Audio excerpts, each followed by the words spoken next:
네, 여러분 안녕하세요. 뉴스입니다. 어제 JTBC가 단독 보도를 통해 민주당의 정성우 의원이 현재 구속 수감 중인 김용 전 부원장과 정진상 실장을 찾아가 만났다는 보도를 냈습니다. 그런데 정성우 의원이 그들을 만나서 현재의 수사 상황을 언급하며 이대로 가면 이재명 대표가 대통령 한다라는 취지의 말을 했다라고 보도하면서 왜 그런 말을 했을까?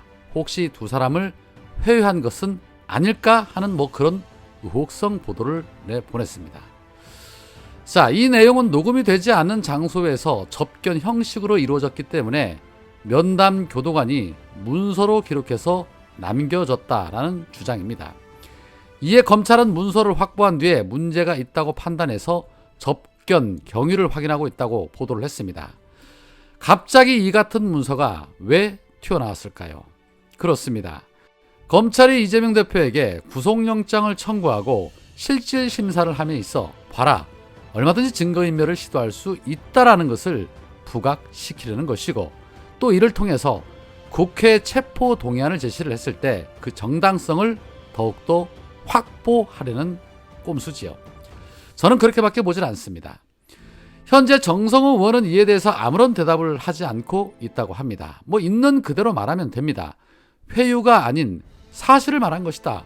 지금 차기 대선 후보 지지율을 봐도 그렇고 나라꼴 돌아가는 모양새를 봐도 그렇고 윤석열이 머지않은 날에 끌려 내려올 것 같은 그런 생각을 해서 그들에게 위로 차원에서 한 말이다 라고 당당하게 말하면 됩니다.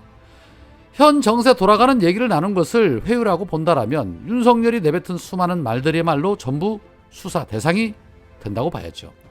특히 김건희 관련된 허위 사실들만 해도 이미 수사거리는 차고도 넘칩니다. 그리고 대다수의 시민들은 하루라도 빨리 이재명 대표가 대통령이 되는 것을 간절히 원하고 있습니다. 단 하루라도 빨리 이재명 정부에서 살고 싶습니다. 그런데 그런 이재명이 무서워서 지금 검찰의 조작 수사를 통해 정적을 죽이려는 것이 윤석열 정권이라는 거 모르는 사람 있습니까? 경제가 무너져도, 외교 참사를 당해도, 민생이 무너져도 오직 단 한 사람, 이재명만 잡으면 된다고 생각하는 정권이 윤석열 정권 아닙니까? 지금 국민의 분노는 최고조에 달해 있지요. 당장 끌어내려야 한다는 여론이 만만치 않고 이 상태로 조금만 더 가면 밀란이 일어나도 전혀 이상할 게 없는 그러한 상황이죠. 오죽하면 지난 주말 윤석열 퇴진 집회에서는 이 윤석열 부부와 한동훈을 겨냥한 장난감 활쏘기 이벤트까지 열어서 그들의 얼굴을 겨냥해 화살을 쏘기도 했겠습니까? 그런데 이 같은 이벤트 소식에 국임당의 윤상현은 폭력을 정당화하는 세상이 돼서는 안 된다. 게다가 아이들에게까지 폭력을 시연하고 찬동하는 모습을 보이는 것은 결코 바람직하지 않다. 내 편이 아니므로 적으로 취급해서 폭력 구사하는 걸 정당화하는 나라는 오직 독재 국가인 북한뿐이다 라고 입을 털었습니다.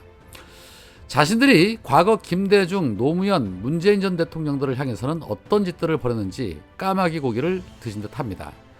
수구 세력들이 현직 대통령의 사진을 불태우고 참수 또는 화형시키는 퍼포먼스를 벌이면서 흉악한 짓을 서슴지 않았던 것과 비교를 해보면 이러한 이벤트야말로 너무나도 지극히 국민의 분노를 약하게 드러낸 순수한 이벤트 그 자체일 뿐입니다. 깨어있는 민주 시민들이기 때문에 정말 순수하게 이 정도로 한 것이지, 수구 세력들 같았으면 다 때려 부수고 욕하고 폭력으로 물들고 아마 난리도 아니었을 것입니다. 그림도 만화도 표현의 자유를 억압하는 검찰 독재 정권이라서 그런지 이런 사소한 것마저도 문제를 삼는다라면 정권 스스로가 오히려 수명을 재촉하는 길이라 생각을 합니다. 자, 한편 앞서 국회에서 탄핵 소추가 가결이 됐던 이상민 행안부 장관의 헌재 심판을 기다리고 있는 가운데, 헌재가 이번 탄핵 사건의 주심 재판관으로 윤석열의 서울대 법대 7학번 동기이자 2018년도에 국민의힘 추천으로 헌재 재판관이 된 이종석 재판관을 지정했다고 합니다. 자, 그렇다면 이미 답은 뻔히 나와 있는 것이죠. 이상민 탄핵은 사실상 물 건너갔다라고 보는 것이 맞는 듯합니다. 검사 역할을 맡은 김도업도 그렇고 재판관마저도 윤석열 동기라면 이거 뭐 보나마나한 재판이 되는 것입니다. 헌재는 무작위 전자 배당 방식으로 사건을 배당했다라고 밝혔습니다. 어느 정도 예상을 하고 있었지만 참 대단들 합니다. 재판관까지 윤석열 동기라고 한다면 이해관계를 들어 재판관 깊이 신청을 해야 하는 것이 맞는 것이 아닐까 하는 생각이 드는데 민주당에서 적절한 조치를 취할 것이라 봅니다. 검찰이나 사법부나 이미 그들의 기득권 카르텔의 벽은 철옹성입니다. 이 벽을 무너뜨리지 않고서는 대한민국은 절대 민주주의 국가가 될 수 없습니다. 그 벽을 무너뜨리기 위해서 가장 적합한 사람이 바로 이재명이고 또 그런 이재명을 그래서 그들은 제거하려고 그 안달인 것입니다. 그러나 이재명만큼은 우리 국민들이 지켜낼 것이다. 그리고 또 하나, 설령 탄핵안이 기각이 된다 해도 국회는 국회의 책무를 다한 것이기 때문에 그 노력의 대가는 총선에서 인정받게 될 것이다 라는 생각도 합니다.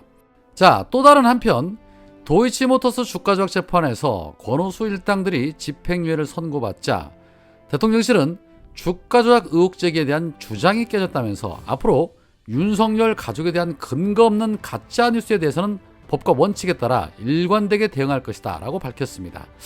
어쩌면 저렇게도 뻔뻔할까요? 정말 가짜 뉴스일까요? 재판부의 판결문이 공개가 됐습니다. 자, 그런데 재판부의 판결문에는 김건희의 계좌가 2차 주가 조작에도 활용됐다는 것이 드러났습니다. 김건희의 계좌뿐만 아니라 윤석열 장모 최은순의 계좌도 활용되었다면서 시세 조종 행위에 해당한다고 판단을 했고, 권오수 판결문에는 김건희 이름이 무려 37번이나 언급이 됐다고 합니다. 이거 사실 새로운 내용들은 아니죠. 이미 언론 보도들을 통해 다 드러난 내용들입니다. 그런데 이 같은 사실을 모를 리 없는 대통령실이 김건희는 관련이 없다라고 주장하는 것은 사실상 검찰에게 수사 가이드라인을 만들어주는 것으로서 명백한 수사 개입으로 보는 것이 맞습니다.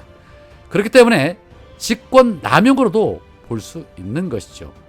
윤석열의 죄가 하나 더 늘어난 셈이 되는 것입니다. 자, 그렇다면 이제 남은 것은 김건희 특검, 대장동 특검입니다. 만약에 윤석열이 거부권을 행사한다면 그거 역시도 윤석열에게는 역풍의 발단이 되며 탄핵의 발단이 될 수도 있을 테니 머리 꽤나 아플 겁니다.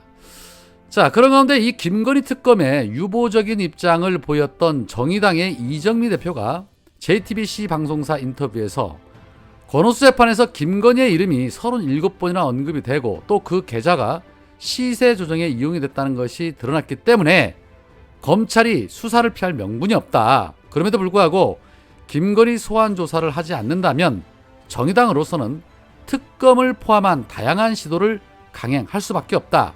1차 시한은 2월 말까지 지켜보겠다라는 인터뷰를 했습니다. 그나마 다행입니다. 유보적인 입장에서 판결문을 본 뒤에 마음이 바뀌었으니 말이죠. 그런데 이재명 대표 체포 동의안에 대해서는 여전히 찬성 입장을 굽히지 않고 있습니다. 다 필요 없고 대장동 특검 그리고 김건희 특검만 같이 해주면 됩니다. 오늘은 여기까지입니다. 고맙습니다.